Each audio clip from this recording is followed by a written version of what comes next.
Boy, the temptation here is really to blame the victim. A black person is kicked out of his family home because they think he's too crazy. A white guy and a white girl meet him and they go, well, the only natural thing for us to do is to invite this crazy black person to live in our house.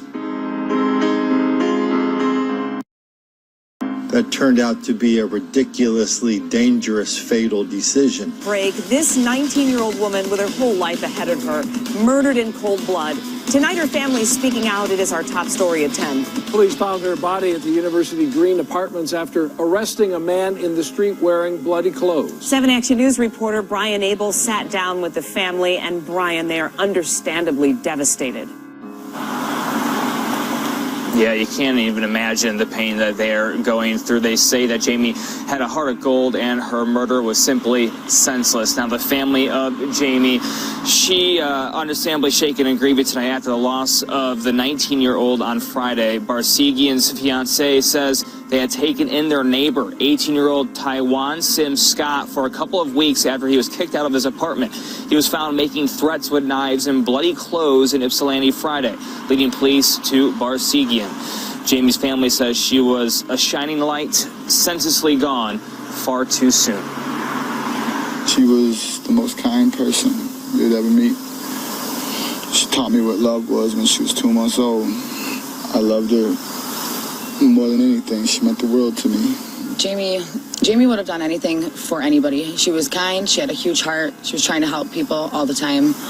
And she didn't deserve this to happen to her.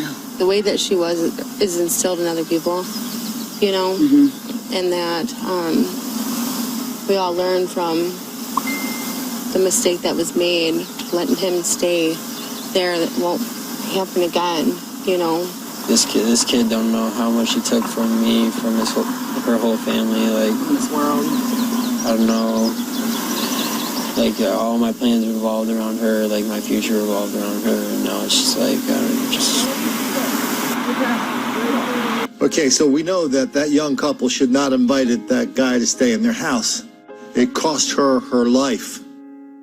Somebody somewhere could have stopped that idiocy. The boyfriend could have stopped it. The mom could have stopped it. The dad could have stopped it. The aunts and uncles could have stopped it. Somebody could have walked in there and said, real talk, you don't know that person. His own family thinks he's crazy, and you think you can save him. You are putting yourself and other people in danger. That, by the way, is the definition of insanity. Okay, we understand that. But let's not let ourselves off the hook on this either. I was reading the comments this morning. All of a sudden, I'm starting to see F-bombs in there, N-bombs in there. I remind you, we're doing zero tolerance. You drop an F-bomb or an N-bomb on my channel, you are gone. And don't come crawling back a month later going, well, Colin, why'd you kick me off? I never did anything wrong.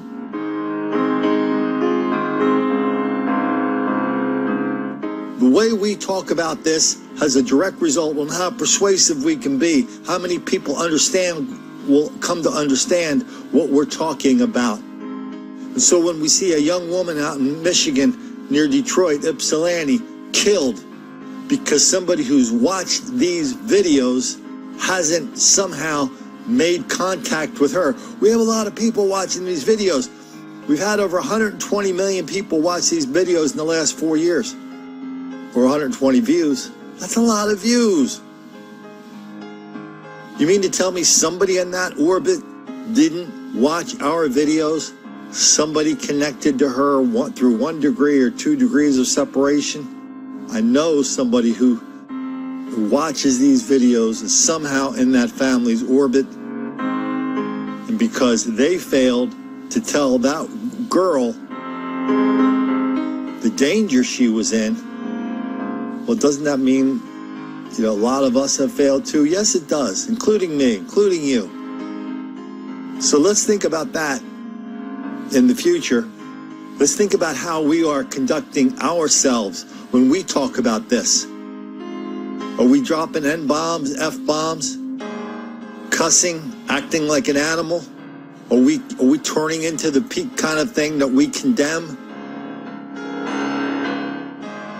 Or are we discussing this in a way that where people are going to listen to us with a little bit of dispassion, but you can make up for the passion with conviction,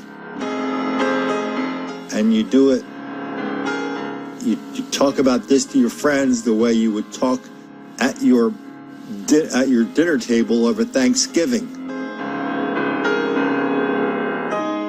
And if you're one of those people has a family that's dropping F-bombs and N-bombs during Thanksgiving dinner, well, I guess there's nothing I can say to you other than just don't make the black kids angry.